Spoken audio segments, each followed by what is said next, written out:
Good morning and welcome back to the Parents Roundtable.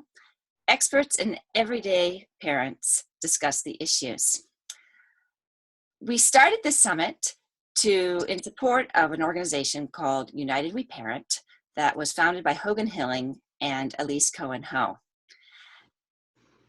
The mission of United We Parents, a safe, trustworthy, and non-judgmental organization that embraces parents of every family dynamic, is to unify, strengthen, and inform the parenting community.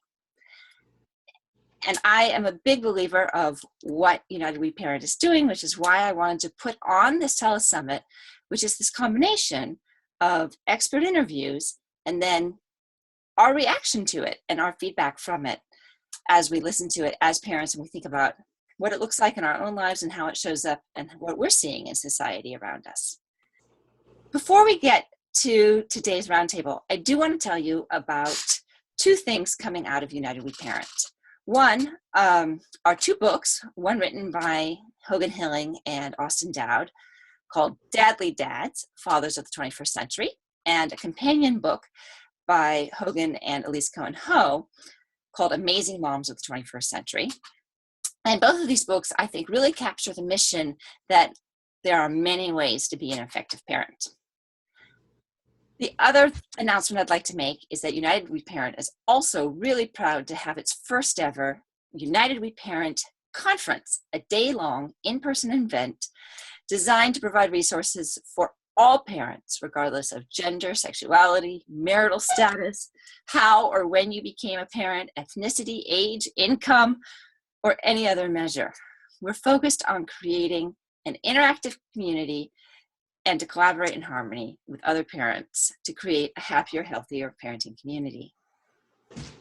So we heard from our expert speaker, Kerri Isham, yesterday, who's a health educator in Canada, talking to us about sex, gender, gender identity, sexual orientation, romantic orientation, and a whole host of terms that really are going to help us as we go out into the world and we're encountering kids, know better how to talk openly, sensitively, appropriately, and sort of be really aware of the shift that's happening in society when it comes to gender issues.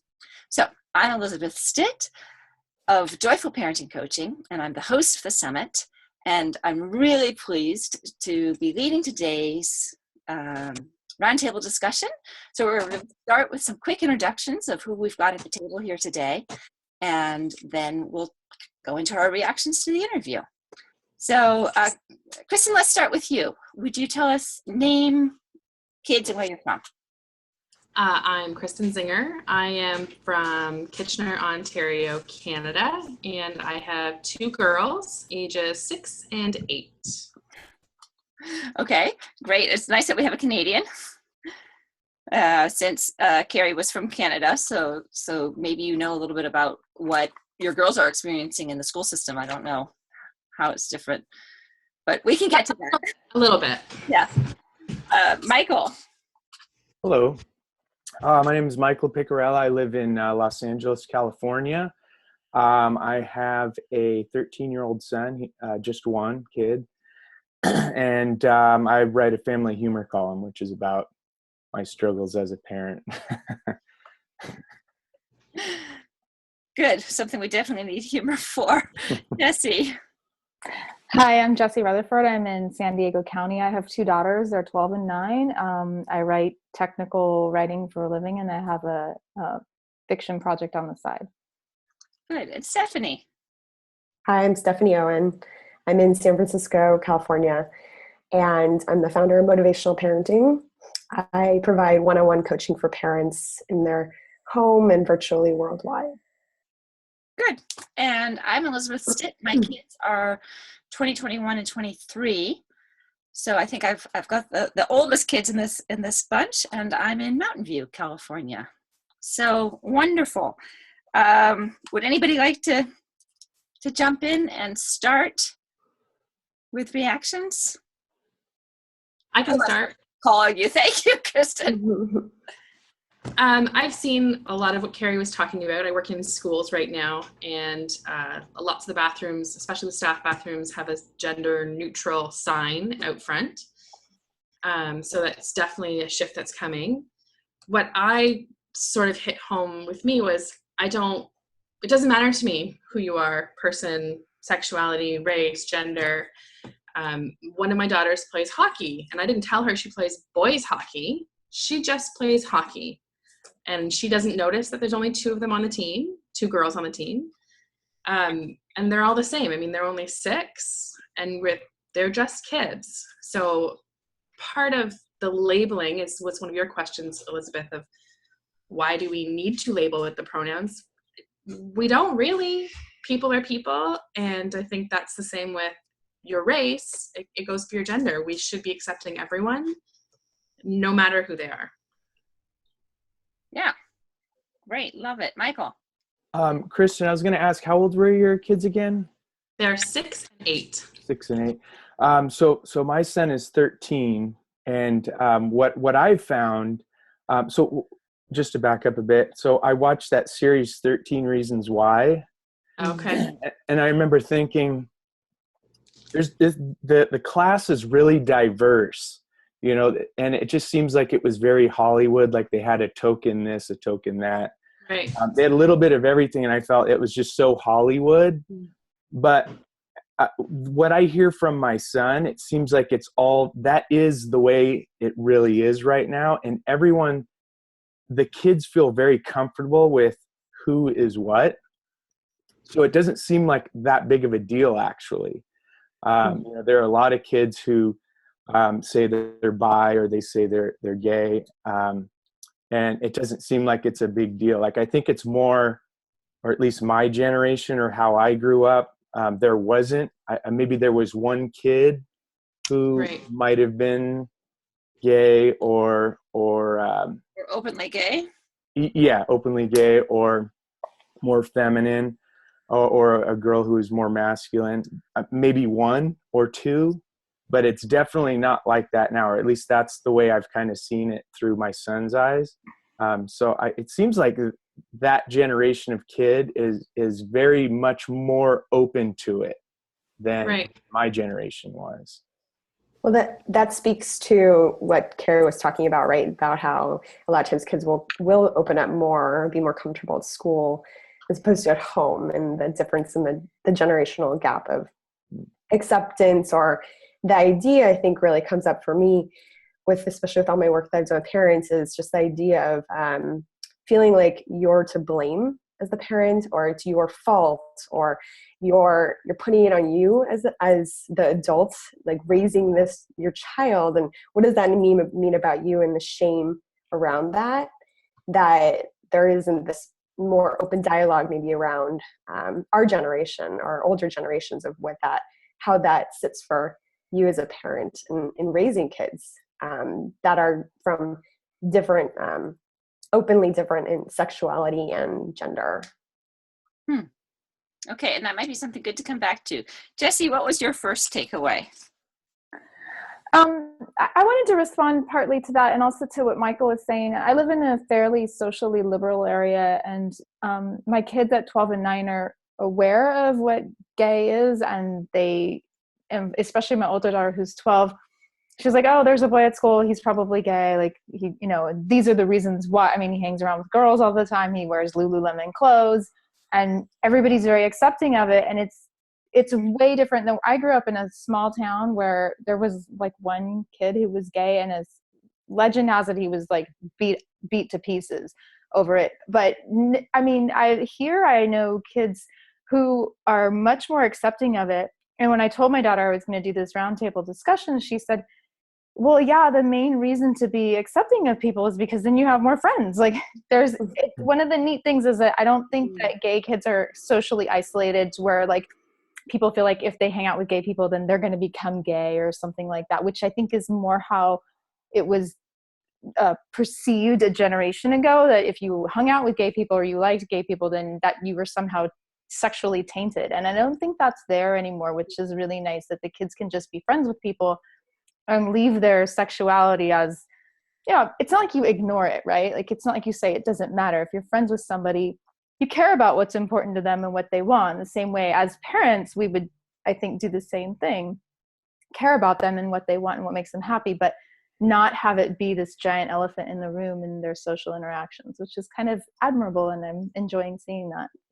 I guess one factor that we might be able to look at over the next 5-10 years is to see whether or not the suicide rates among kids who identify as something other than what they look like on the outside goes down, because historically it's been very high. So obviously historically the pressure that they have felt and the difference that they have felt and then perhaps the ostracism that they felt has been very high. I'm loving hearing this, Jesse and Michael, coming out from your kids and coming out of your schools. And I hope that does mean that attitudes maybe are changing as fast as the language is changing.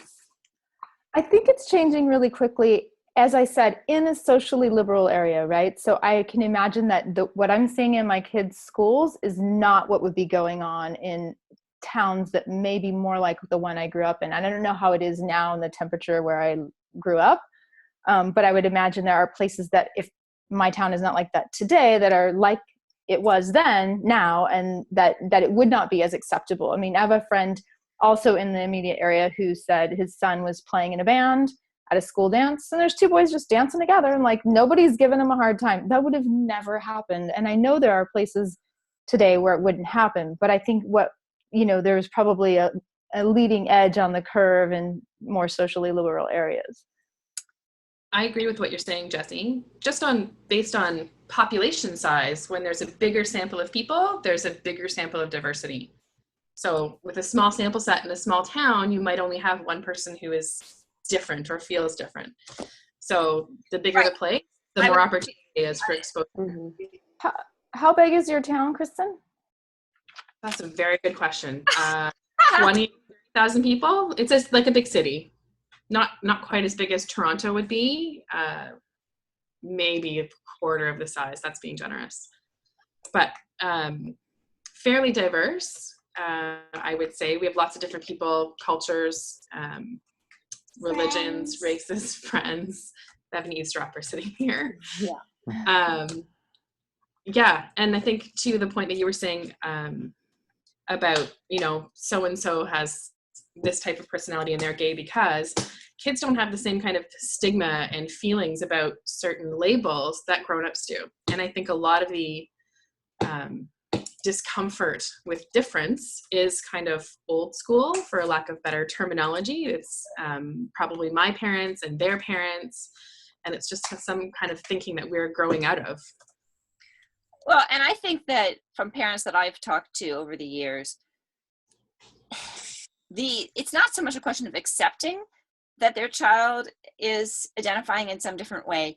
It's their fear of what that will mean for their child as their child grows up. And, if I can be comfortable going, I have a gay child, I have a trans child, and the world is going to be safe for them.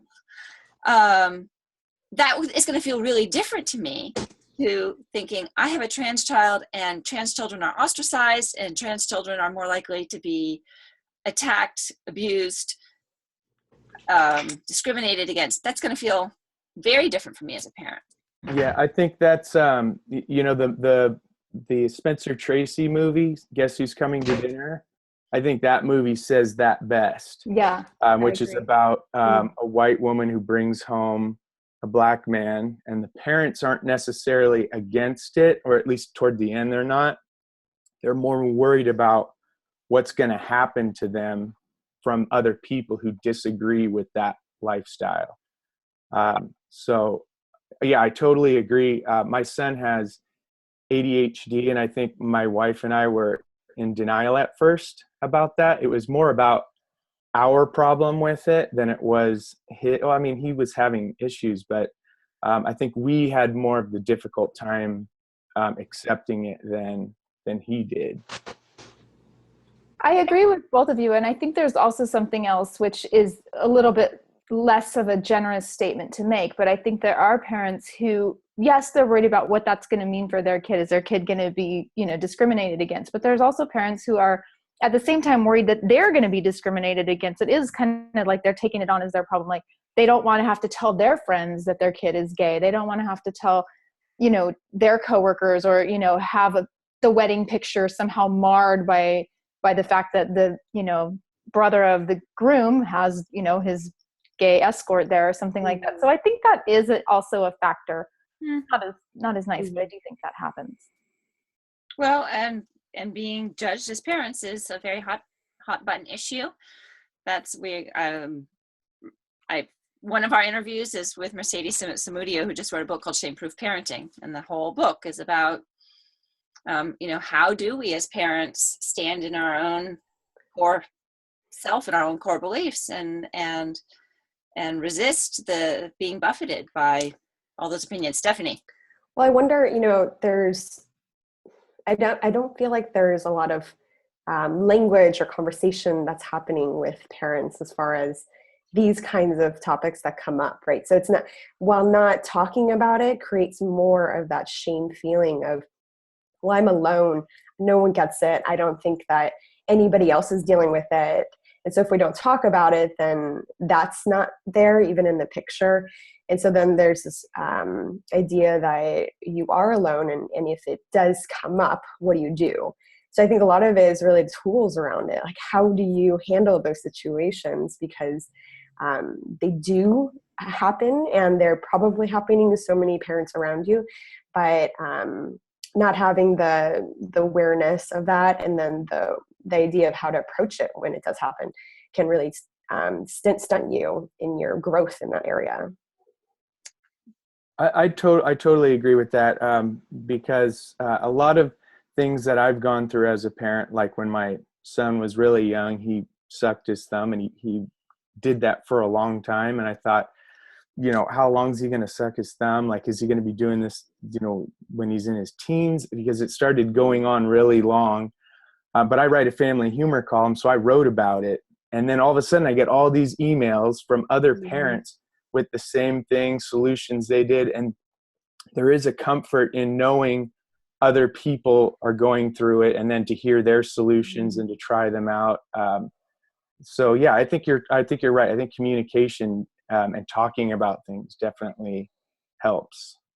Well, I have to admit that when we were talking about topics for the Telesummit and somebody brought this up, my first reaction was like, is that a mainstream parenting conversation? And I'm learning that it is, and it needs to be, and for exactly the reason, because, and my experience is that as soon as somebody has a concrete, real example of somebody they know, right? We don't tend to be prejudiced against individuals whom we know. It's things we don't understand. And I'm still trying to wrap my mind around this idea that somebody might wake up feeling masculine and want to be called a masculine name, and later in the day are feeling feminine and want to be called a feminine name. My first reaction to that is like, okay, that's just crazy making. I understand that these parents would be like, and I'm, again, thinking of it as a teacher, that I've got a seating chart, I've got stuff to teach. And, if I have to waste time with, are you Michael today, or are you Marinda today? Everybody's going to be, student or, kid very, very quickly. I think you're right. It is a topic that's on the table a lot. And one of the things my mom always told me when I was a kid, like telling me as we were watching younger kids and I was getting older, like she was parenting us and how she had parented us when she was little, which was really useful to me. She was saying things like, as soon as kids are old enough to ask, they're old enough to know the answer. And that has been kind of the proverb I've used to talk to my kids about a lot of things that are really uncomfortable, not just sexuality or maybe just heterosexuality, right? Like sexual assault or something like that. As soon as the kids are old enough to ask a question, they're old enough to hear the answer.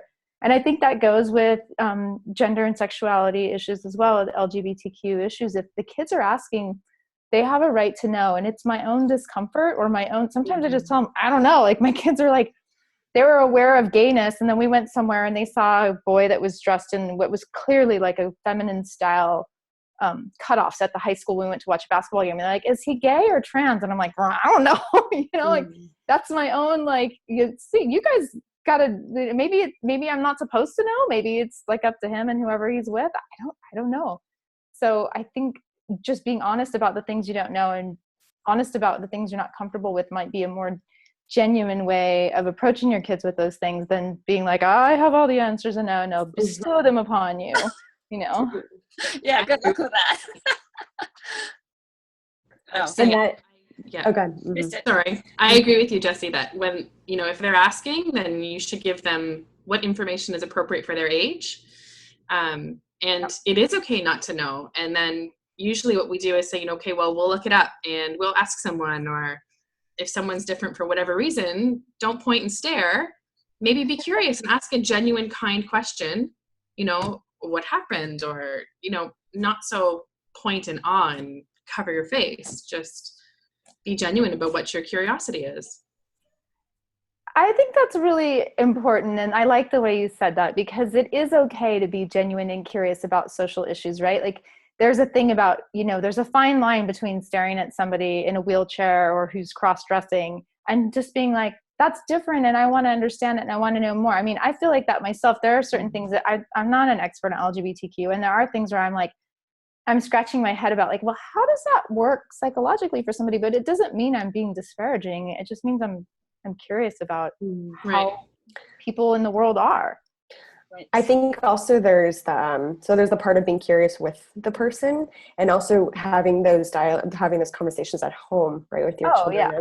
Of what do you think? Well, what is it that they might be going through, or just having more of open-ended questions as opposed to shutting them down, or like you said, really feeling like you need to give an answer right away.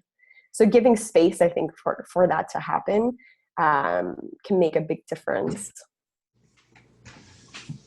So another question that just popped into my mind, harkening back to, Kerri and I had a brief conversation about what's the role of gender. Do we need gender in society?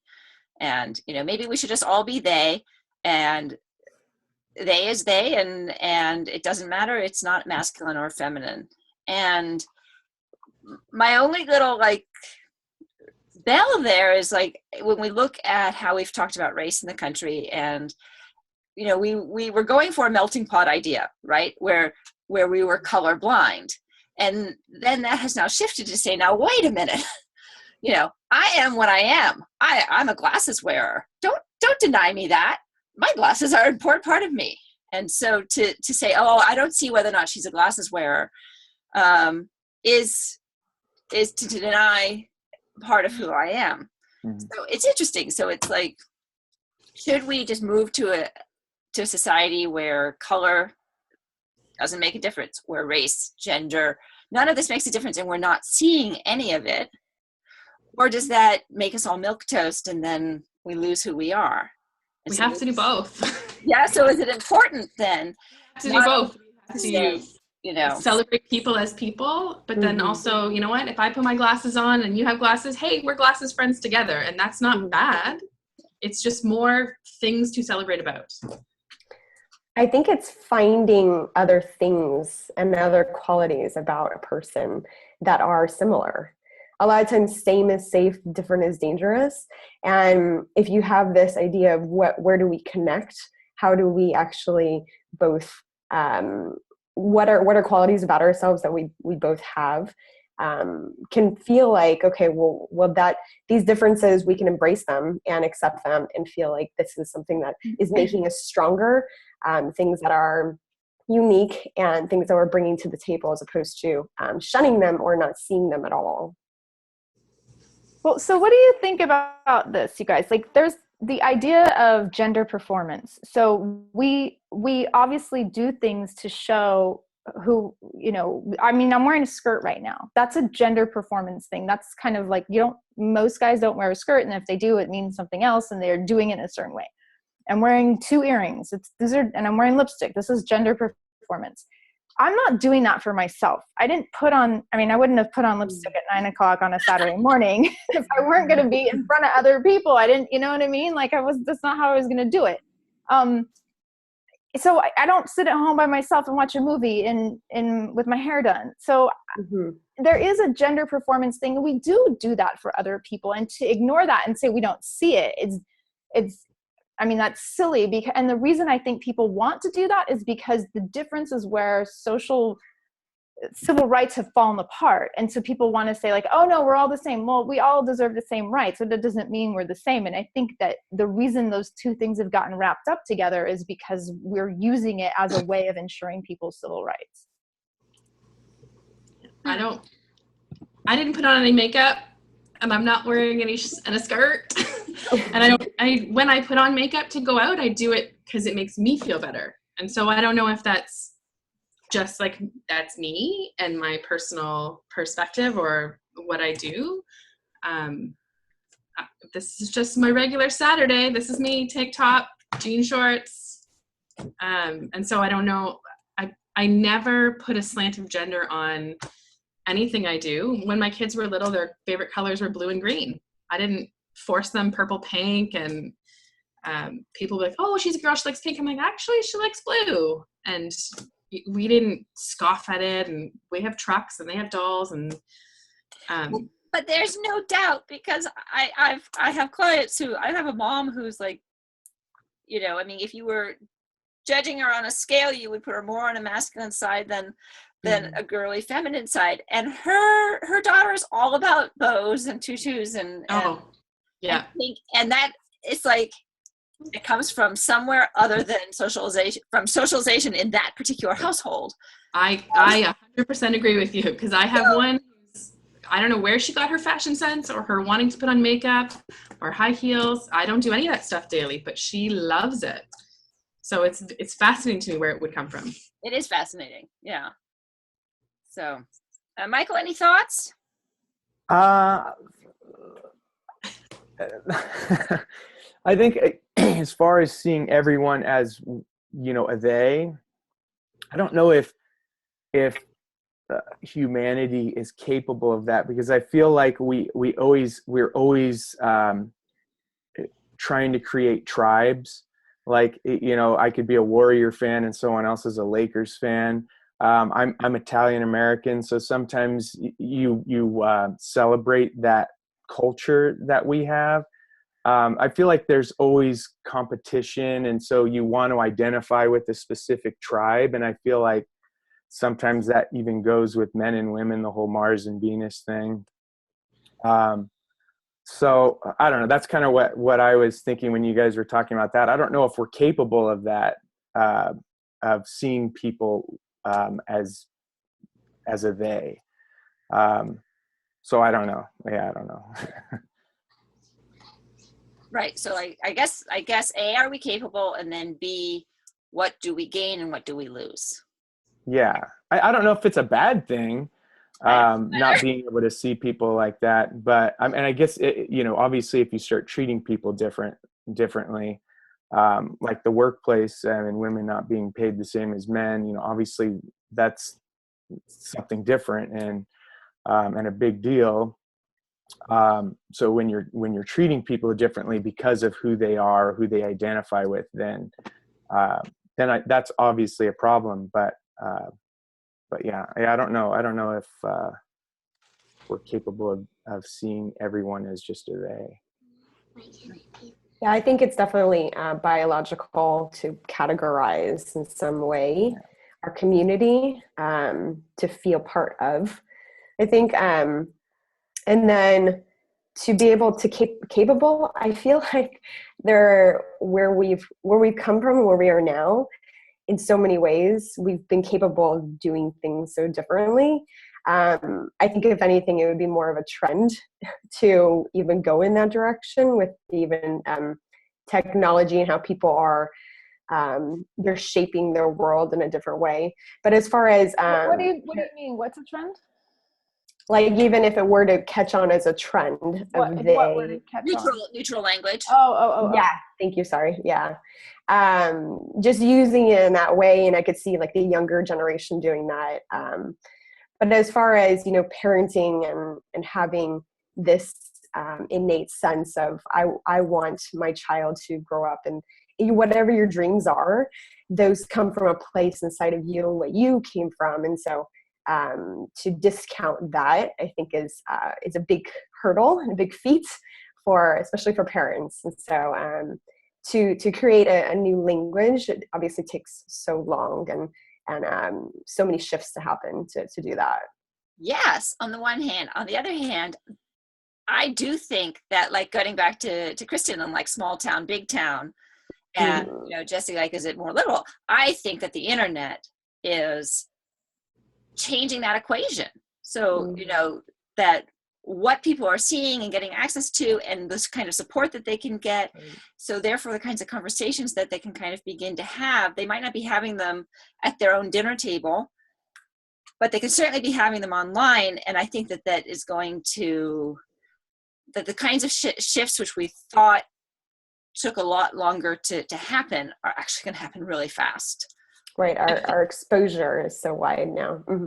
Sorry. I think with the language piece, especially with the internet and things that trend and ridiculous words that come out that I dare not use or had, hashtag anything like that. But English used to take a long time to change and words to add to the dictionary, like tens and 50s of years. And now, like, every year, Webster's is throwing something new in there. And so it's probably not that far off if, a large population got a hold of something that they really identified with and it trended, it becomes a word. And then also I was thinking, because Elizabeth, you had mentioned during your interview with Kerri about pronouns. I do speech and language with children, and one of the things we work on is he, she. It's part of sentence building, it's part of stories. And really, I don't think it matters who it applies to or how that character is identifying. That's just a language piece to learn. But even further back in language, like Shakespeare, it was thine and thee. Right. And so there were some gender neutral pronouns that kind of went by the wayside, and they could probably come back if there was enough behind it. I don't know if I agree completely with that. So I studied languages and linguistics, and as much as I think it'd be useful to have a gender neutral pronoun, the closest we come right now is to that singular second person or singular third person use of they. Like, if somebody wants to buy a watermelon, they blah blah blah. Where in other languages, like in French, would say like on for one would do that. Right. But That's exactly the word we need. We only do that in a very informal context right now, and we those kinds of changes that are like a pronoun, like a structural piece of language, happen a lot more slowly than nouns and verbs. Right. It's a recognized lack in the English language. Like, feminists have been trying to get people to start saying something besides he, she for a really long time, and it hasn't taken hold yet. So until the they for a singular usage becomes accepted in formal speech, I don't think we have really any other likely options for that. I think and certainly for as the subject, it's a hard one to do. People change that kind of stuff really slowly, unfortunately. Yeah. Saying they as a singular person doesn't seem that far of a stretch to me. Yeah. Like, when you're pregnant and you don't know what your baby is, you don't want to call them it. I did right? that. You would say they or them, or you make up another cute little nickname, right? It's a peanut, it's a Timbit, those kinds of things. Yeah. Something came and went.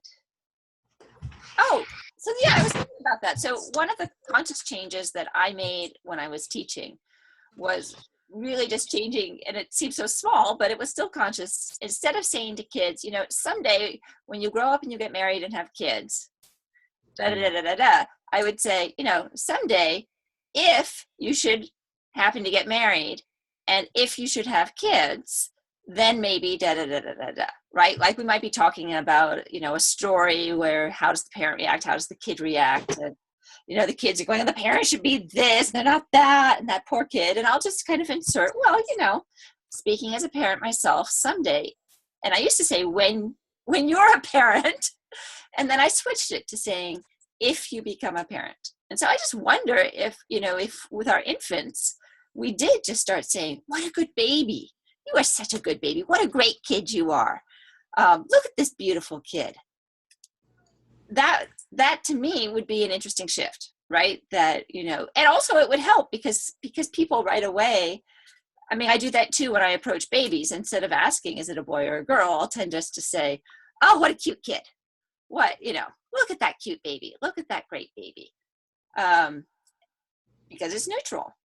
So I do think that there are ways that we can make very small shifts in our language that then have a ripple effect. So since nobody else has anything, I'll jump in. One thing that as speech therapists working with preschoolers, we try and tell parents is to not say good boy, good girl. Just don't use those. Do something specific. If they're doing good skipping or good listening, or, be positive and give a specific reinforcement. So, maybe it's a compliment on a t-shirt rather than a compliment on you're such a pretty girl. It could be you have a nice shirt. My kids are constantly, if they cashiers at the grocery stores, we have some who I believe might be transgendered. And my girls are like, oh, I love your makeup, or I love your hair, and look how fancy your shirt is.